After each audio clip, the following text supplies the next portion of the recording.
Why does it hurt so much when you hear your child saying mean things to you? Things like, I hate you, mommy. You're the worst mom ever. I wish you were not my mom. Or I'm gonna leave the house now. Well, it hurts because we care. Unfortunately, we love our child so much, and that's why when we hear things like that, it's always upsetting because we are dealing with that rejection from somebody that we love and we pour out our love onto.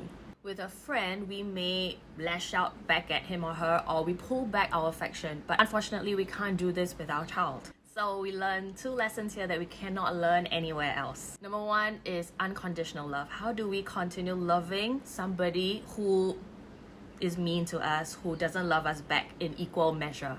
Number 2 is how do we deal with our own insecurity?